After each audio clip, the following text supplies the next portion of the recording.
Social media के मेरे दोस्तों, आपको सादर नमस्कार। इंदिरा गांधी की लगाई गई इमरजेंसी को आज 50 साल पूरे हो रहे हैं या हो गए हैं। 50 साल का वक्त बहुत होता है दोस्तों। एक नवजात यानी कि छोटा बच्चा इतने सालों में बूढ़ा होने लगता है। जिंदगी की तमाम मीठी कड़वी यादों को वह भूल सा जाता है। इसलिए इमरजेंसी भी आज कोई ऐसा मुद्दा नहीं है जिसे कि याद किया जाए, लेकिन इसे याद दिलाया जाता है और हर साल याद दिलाया जाता है। हमारे मोदी जी संसद के बाहर पब्लिक रैलियों में और संसद के अंदर भी आपातकाल की याद दिलाते रहते हैं। आदरणीय सभापति जी, संविधान के आज 75 वर्ष हो रहे हैं, लेकिन हमारे यहाँ तो 25 वर्ष का भी महत्व होता है, 50 वर्ष का भी महत्व होता है, 60 साल का भी महत्व होता है। जरा हम इतिहास की तरफ नजर करें कि संविधान यात्रा के इन महत्वपूर्ण पड़ाव का क्या हुआ था। जब देश संविधान के 25 वर्ष पूरे कर रहा था, उसी समय हमारे देश में संविधान को नोच लिया गया, इमरजेंसी आपातकाल लाया गया।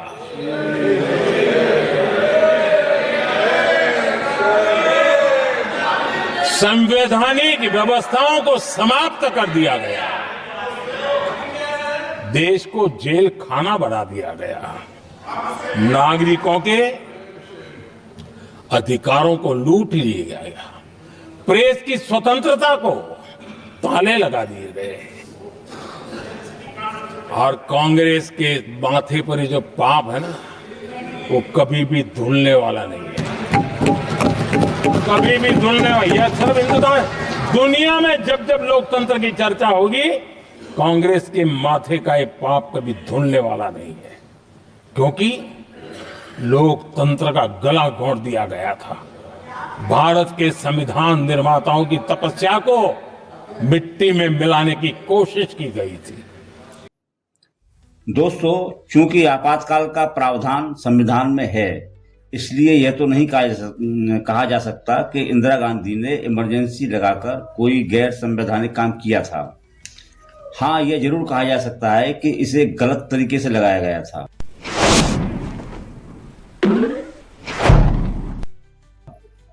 बारह जून 1975 को इलाहाबाद उच्च न्यायालय के न्यायमूर्ति जगमोहन लाल सिन्हा ने फैसला सुनाते हुए इंदिरा गांधी को चुनावी धांधली का दोषी पाया था और उन्हें निर्वाचित पद ग्रहण करने के अयोग्य घोषित कर दिया था।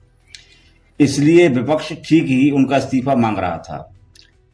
कायदे से तो इंदिरा गांधी को प्रधानमंत्री पद से इस्तीफा देकर दोबारा चुनाव लड़ना चाहिए था, लेकिन उन्होंने ऐसा न करके 25 जून 1975 को देश में इमरजेंसी लगा दी। निश्चित ही इसे लोकतंत्र को बेइज्जत करना कहा जाएगा, ऐसा कहा भी गया। आपातकाल में पुलिस जिस तरह से निरंकुश हो गई थी, वह विरोधी राजनेताओं को ही नहीं, आम आदमी को भी उठाकर मीसा में बंद कर देती थी। अखबारों पर प्रतिबंध लगा दिए गए थे।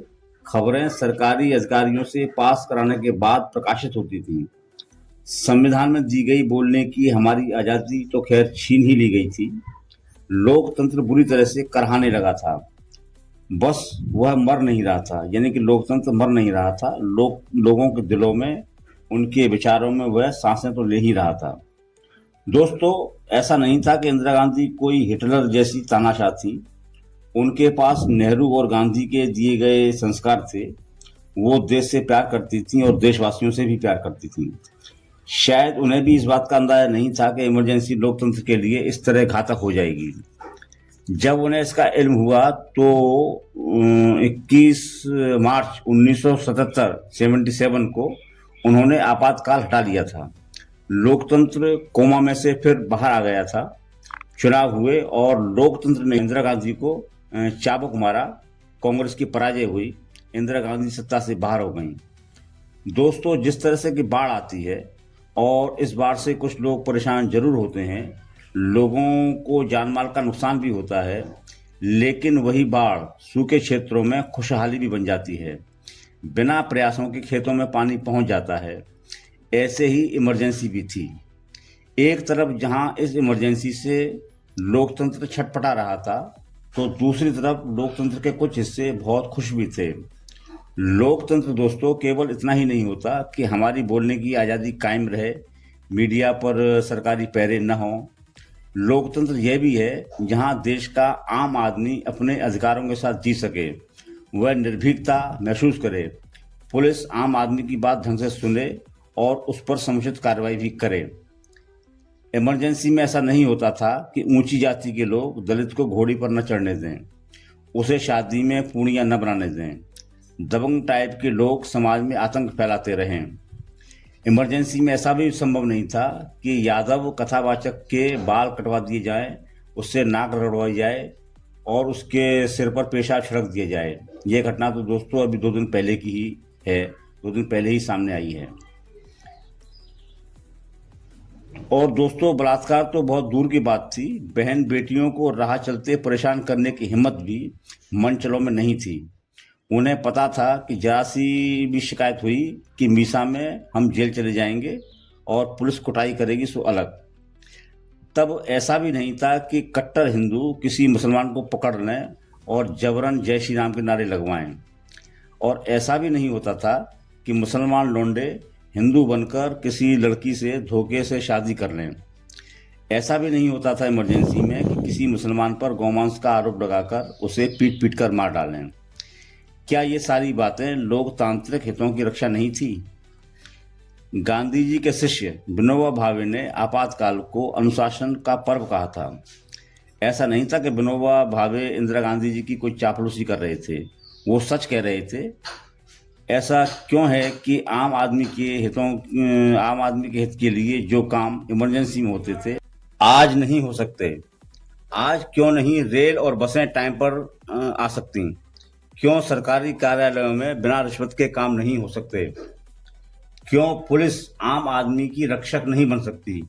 क्यों प्राइवेट चिकित्सा और शिक्षा में लूटपाट नहीं रुक सकती? क्यों सरकारी अस्पताल हर गरीब का बढ़िया इलाज नहीं कर सकते?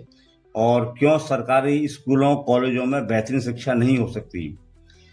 दोस्तों इसी सूरत हाल में अगर आम आदमी के लिए ये सारे लोकतांत्रिक काम नहीं हो सकते, तो फिर आंशिक इमरजेंसी की फिर से जरूरत है, ताकि आम आदमी को उसके लोकतांत्रिक अधिकार मिल सकें। यह भी दोस्तों एक छलावा है कि डिजिटल होने से या ऑनलाइन होने से सरकारी भ्रष्टाचार दूर हुआ है। बिना रिश्वत लिए काम न करने का भ्रष्ट आचरण ऑनलाइन होने के बावजूद बना हुआ है। भ्रष्टाचार अपने रास्ते खोज लेता है दोस्तों, रास्ते बना लेता है। आज आपातकाल तो नहीं है, फिर भी मीडिया को नियंत्रित करने के कुछ कुछ आरोप लगते रहे हैं। छोटे मीडिया कर्मियों को सरकार के खिलाफ बोलने पर जेल में डाल दिया गया है, ऐसे आरोप भी हैं। सरकार चाहे तो इमरजेंसी की सीमित शक्ति के द्वारा भ्रष्टाचार और अपराधों पर अंकुश लगा सकती है, लेकिन बड़ा सवाल यही है कि क्या कोई भी सरकार ऐसा करेगी? राजनेताओं के बारे में धारणा है कि वे सत्ता में आकर खुद भ्रष्टाचार और अपराधों में लिप्त भी पाए जाते हैं और बिना भ्रष्ट सरकारी तंत्र के उनके ऐसा कर पाना असंभव है। जो भी हो दोस्तों, लोकतंत्र की सेहत की चिंता तो करनी ही चाहिए। इस चर्चा में बस इतना ही। मेरा आग्रह है कि वैचारिक चर्चाओं में बने रहने के लिए आप मेरे चैनल को सब्सक्राइब करें, घंटी का बटन दबाएं, वीडियो को ज़्यादा से ज़्यादा शेयर करें। आपका बहुत बहुत आभारी सुनील गोस्वामी।